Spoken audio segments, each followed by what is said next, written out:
everyone. I'm Maritza Barone and welcome to my podcast, Things You Can't Unhear.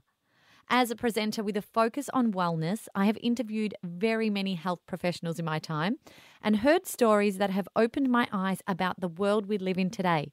But I found the best bits that I take home with me and the things I heard that have changed my life are usually when the recording shuts off and we can talk in length behind the scenes. And that's the information that I want to share with you on this podcast. In this episode, I introduce you to Jennifer McCormack, a kinesiology practitioner, personal development coach, and mind-body analyst. She has a drive and passion for helping others succeed by clearing blockages in their lives, and it is her goal to help others achieve the best they can be in all areas, from health, well-being, and even business. And she's fantastic. Hello, Jennifer. Hi, Maritza. How are you today? I'm good. Thank you for being here on Things You Can't Unhear.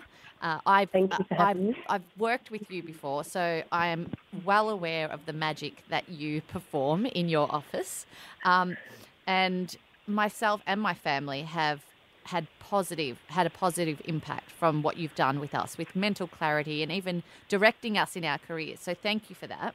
More than welcome. And we'll get into that more soon. But just so we can all understand the background, can you explain how kinesiology practice works? Yeah, absolutely. Look, Maritza, what I do find is every kinesiology works a little bit different. However, the basis of it is muscle testing. So with muscle testing, we're able to connect with a person's subconscious mind. The subconscious mind is where we store like all our emotions, all the events that we've been through, all the personal encounters that we have, the conversations that we have every day. But more importantly, it actually holds all our beliefs and values that we build around those experiences. So muscle testing helps us connect in with both the physical level, the emotional level, both conscious and subconscious, and also the soul level, which is really, really beautiful. So muscle testing basically works through the contraction and expansion of muscles. And through this, we're able to see through a series of strategic questioning on what's going on in the body. Because just like Maritza, when we walk into a room and we can feel the energy of the room, and when it's not great, we kind of tense up a little bit. So true. And that's what we're looking for when we muscle test. It's those little contractions of the muscle that tell us something's not quite right here.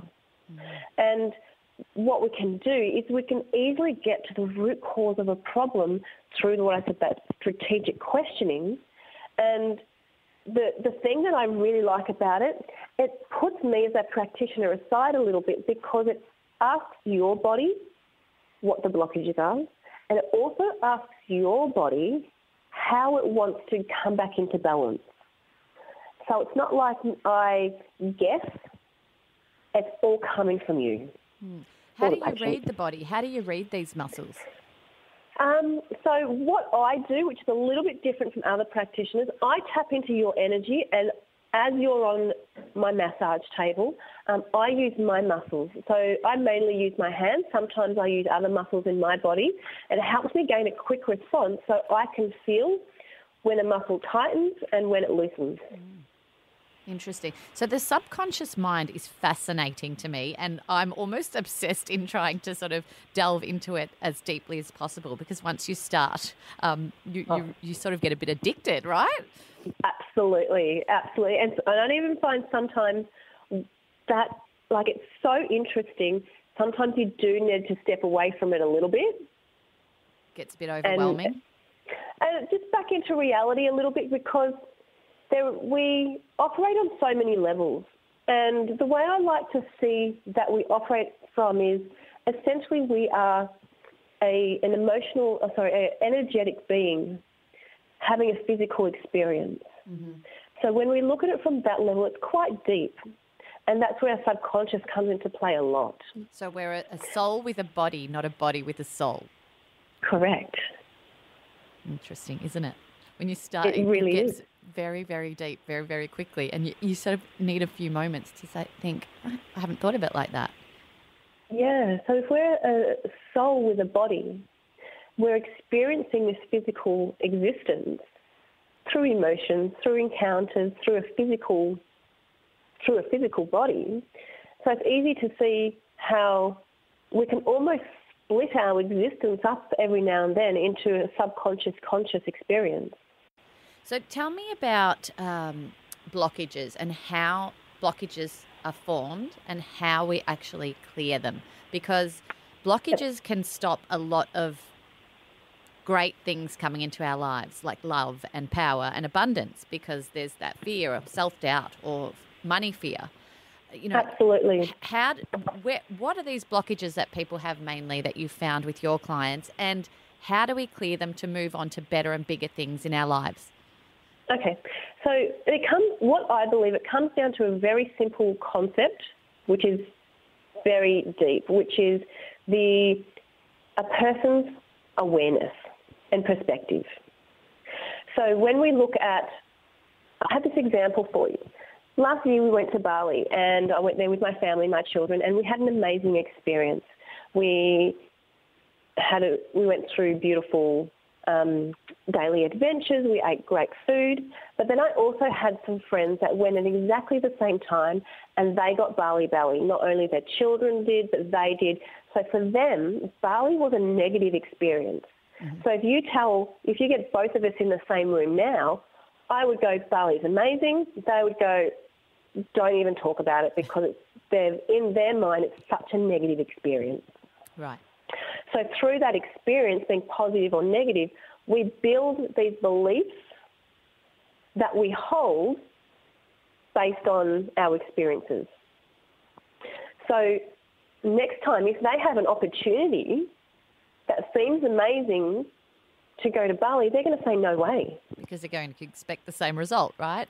That's exactly right. So on a more subtle level, it happens exactly the same way. So all our beliefs and values that we currently hold, a lot of it is to do with the way we've been brought up. Mm-hmm. So not that it's positive or negative, but it's just the way it is. So our parents nurture us in the way that they know best, and they ingrain on us their beliefs and values based on their upbringing, their culture and their experiences. So we take on all that as well as when we go to school. We have school that puts on a new set of beliefs and values, and we experience new experiences, and it goes on throughout our lifetime. So then if we have, for example, a father that is an alcoholic, we will have a perceived perception around what alcohol does. And when we encounter those things in our adult life, we have a perception around that will either hinder or enhance our experience. Mm. The problem is, though, Maritza, is many of us never learn to question why we do things. So when we don't question why we do things, we are almost on autopilot. And when we're on autopilot, we are not creating our life, but just living them through our beliefs and values that we are currently holding, whether they're enhancing our life or not. Mm-hmm. So when we get to a point that our mind or our body is stressed out, we know there's something that's incongruent there. So what I work with is that we mentally feel the stagnant energy before we physically feel it. And our body's really clever, because stress itself is not a negative thing. And this is really important to understand, that our body is designed to keep us alive. So therefore, it brings forward what we call stress to tell us that something is not right. It's like an alarm system within our body. So that alarm system tells us that something's not right. We need to look at it to be able to move forward in a way that is more congruent with us personally. So when we ignore those mental alarm points, it manifests within us physically. Mm-hmm. So muscular pain. I see a lot in my clinic when it comes to gut health and how our emotions Our emotions change the chemical balance within our body, and therefore our immune system and our gut health gets impaired. You do. You see those recurring patterns in people's lives, like attracting bad relationships or constantly having a cold or feeling unwell or failing in their business or in their careers or losing their jobs. There's always that reoccurring pattern. And you're saying, I think, that we don't have to just be stuck in this ill pattern. We can change things. We can clear those blockages. And you've got a method to do that. No matter how we've been raised, no matter where we've grown up, no matter what, we can clear these blockages. We don't have to live our lives the way that we think we have to due to the way we were raised. Absolutely. And I think one thing that's really important, that most of us have never actually asked ourselves how we want to live our lives. We just go with the motions of the everyday. Absolutely. You know, we go to school, we learn from school, we go to uni, we get a job, we get married, we buy the house, we have the children, and it feels like an automatic. Mm-hmm. I think after you have children, for me it was, after you have children, you sit down and you're like, hang on a minute, what do I want now? I mean, I've had my children, this is great. What else do I want from my life? Absolutely. Rather than just being on that autopilot. Absolutely. Yeah, and I do get a lot of mothers come in with exactly that. You know, they've fulfilled what they feel or they should have fulfilled, and they still feel empty. Mm. And even in business, you know, we get to a point where we've climbed the corporate ladder, and we've got to where we think we should have got, and it's not fulfilling us anymore. You've got that title, but that title hasn't made you happy. So that's right. Yeah. Well, I want to know too, I mean, I find kinesiology just absolutely fascinating. And as I said earlier, I have been and spent some time with you in there as one of your clients. You've worked with me really well, but do you have a psychic ability as well? And does that tie into kinesiology? Because I feel as though you almost talked into the future or about the future with me. I do, and I believe that this is something that has developed as my kinesiology has developed. Right. Because as I said before, like muscle testing connects in with your subconscious. And I believe everything is energy.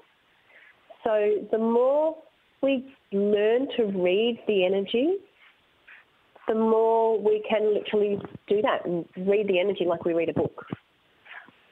So for me, when I first started to get these smells, these intuitive messages, these feelings that would come up, I would always muscle test them. And I'm like, yep, don't trust what I'm getting. Let's muscle test, muscle test, muscle test. So it's always been my backstop, I guess. Mm-hmm. But over the years, I've learnt to trust it. And there's some point where you've got to learn to trust yourself. So I don't use it 100% with what I do, but I use it to help the session go quicker. Because I do trust it now, and I've seen the results. I do become very careful when it comes to future pacing with it, because I do understand energy is energy and it does change. So with the future, it's right now I can see a certain distance into the future. However, if you go out the next moment and I've just worked on your gut health and then you go and eat a Big Mac, well, that's kind of going to change. Our future is changeable, people. And that's the beautiful thing as well. It is. That's like going back to what I said before. You're not stuck in where you are, where you think you are. Absolutely. And where you don't want to be. Exactly right. So it can be a positive and it can be a negative, but let's keep it on the positive. And if if people who do come and see you obviously have something that they want cleared and they want unblocked, so it's wonderful to know that can be changed and you can get on a healthier and cleaner pathway in your life.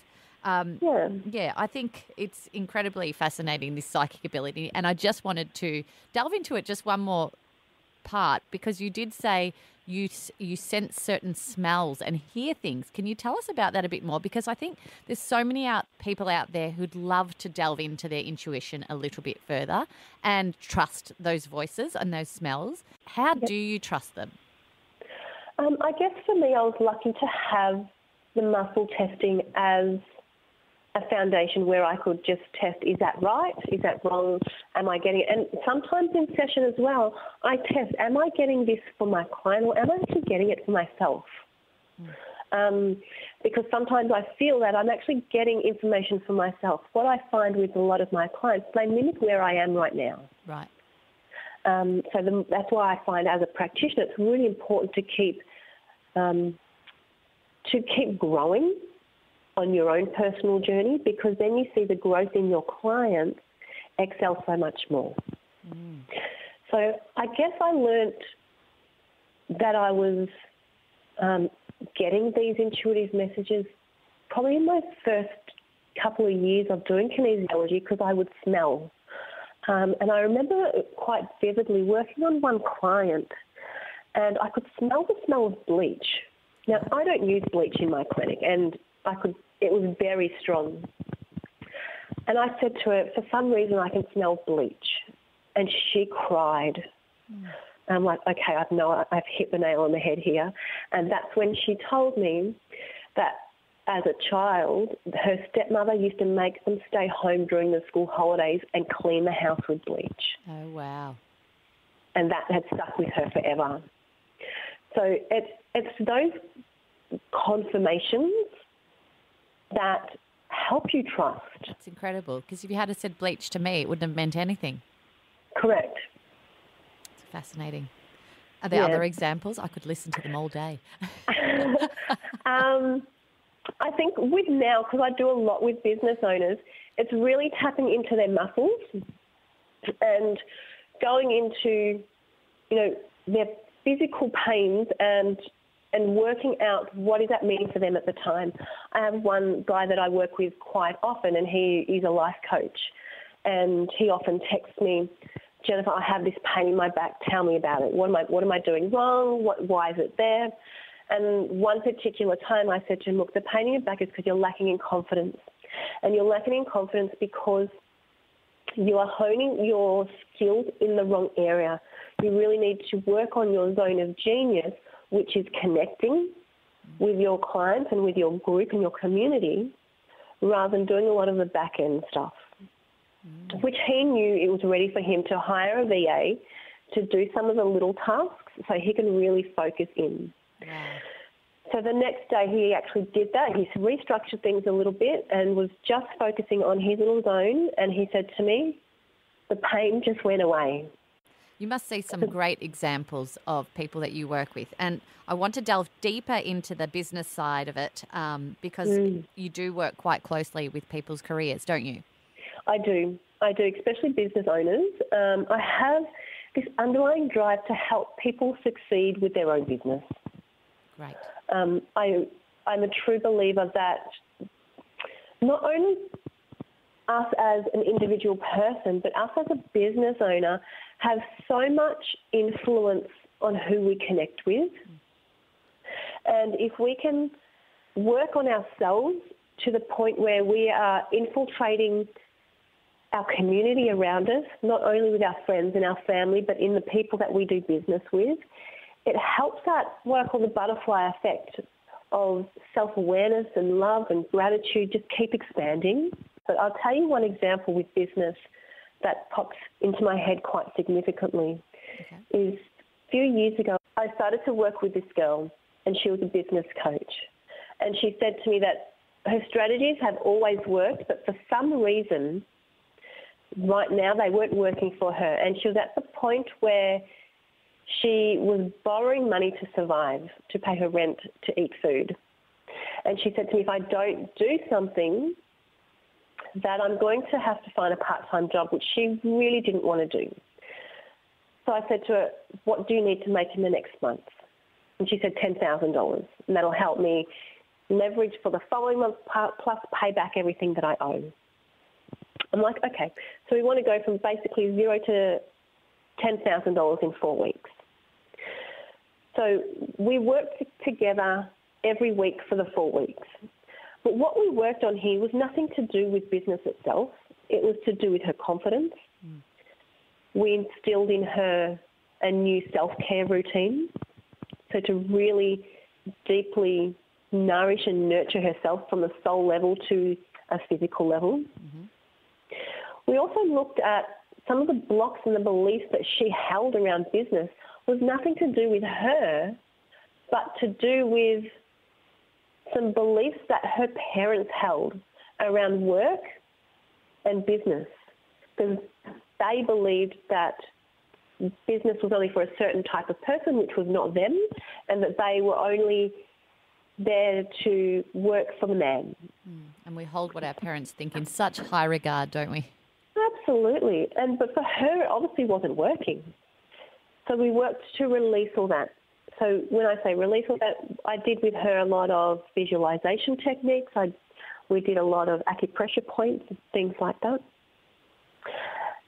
And week 2 came by, still no results in her money situation. Week 3, a little bit, nothing significant. Week 4, she came to me and she goes, Jennifer, this month I've earned $9,700. That is fantastic. Like when I almost see to those the dollar. Results, yeah, absolutely. And yeah, okay, we were $300 short, but for her that was like, she actually said to me, I can't do without you in my business. Oh, that's amazing. And that is a testimonial. That's pretty special. Absolutely. And I think it's really important for people to understand that whatever goal we have, even if we have the right strategy, which she obviously had, because she didn't change the strategy that she had to getting her goals in business. Exactly. That 80% of us reaching our goals is the way we think. And if we don't believe we can do it, we can't. You've quoted lack of income as a symptom before in some of your videos online. Can you explain that further? Lack of income is a symptom to something a lot deeper, and it differs in every person. But there is a lot of beliefs that we hold, especially in this Western world, around money. And when we look into it, a lot of it is that I'm not worthy. A lot of it has got to do with the lack of love and appreciation we have for ourselves. But also, just as I said, it depends on how our parents grew up. When we look at the generation of our parents, there was a lot of hard times around. And their survival with money was very different from what we are facing right now in this current reality that we are growing up in. So a lot of the reasons we don't reach our money goals is a lot deeper than not having the right strategy or not having the right job. Mm-hmm. It also has a lot to do with the way we've been brought up in society. And a lot of us that are in a less of awareness state feel that our money situations are capped. So we put like a roof over how much we can actually earn. And we say that if we are working for the man, that we can only earn what our salary gives us. But what we do know is that there's 10 million ways to earn a dollar. And that's why I feel it's so important to delve into this deeper self-awareness, change our perspectives. And I don't believe there's any limit on how much we can work on our awareness. There's so much talk at the moment about people finding their why in life and their why in their careers. How do you find your why, and how do you know when you found it? I believe when we find our why, we know it because it's a lot bigger than us. When I say a lot bigger than us, I believe that we have come here on this physical existence to serve people. And when I say serve people, I don't mean like be a slave. I mean, for example, to help, absolutely, to help each other. We have come in such a disconnected community these days that even when we look at the family dynamics, years ago, everyone in the community used to raise children. Now together, that's right. It was a village. Absolutely. So now it's just the parents, or very much. Some people expand a little bit further, but it's traditionally just the parents. But with our why, it's what am I doing here? Why am I here? And when I look at myself, a lot of that is about unlearning what we've currently learned and relearning things the way that it serves us. And a lot of that is literally asking ourselves the question, why am I doing this?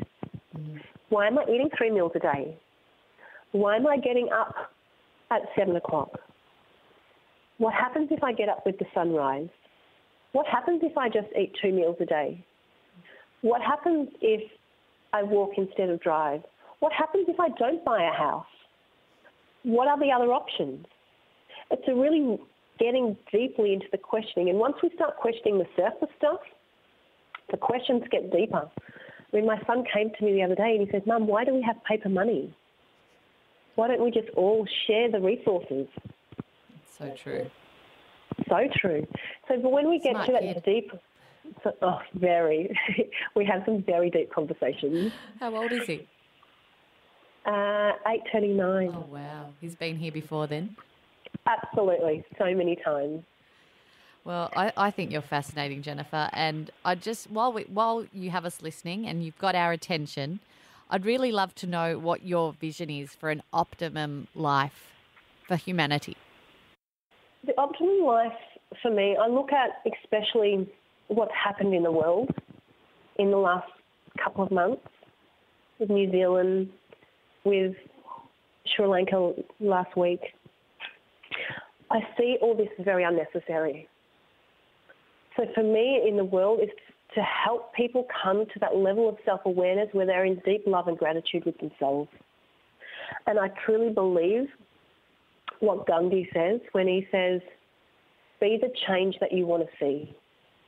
And to stop expecting our parents, society, our government to make the changes on a bigger level and to start infiltrating it from a personal level where those subtleties, and I call it the subtleties because I see each individual one of us as just one part of a whole bigger collective. And when we all come together, it makes such a big impact. So I'd like to see the world and each and every one of us to spread that love, and to spread that love from within is the key. We need more of Jennifer McCormacks in the world. Thank you so much, Jennifer. I'm feeling incredibly inspired, and it's always how I feel when I leave your presence. I have goosebumps all over me. You can follow Jennifer online at 5elementshealing.com.au, and I highly recommend you doing so because she, as you know now from hearing her, is incredibly special. And to keep up the discussion with me and send me a message or perhaps be part of the next show and share your wellbeing story or life vision, please get in touch on Instagram at Maritza_Barone. Be happy, be healthy, be well, be conscious.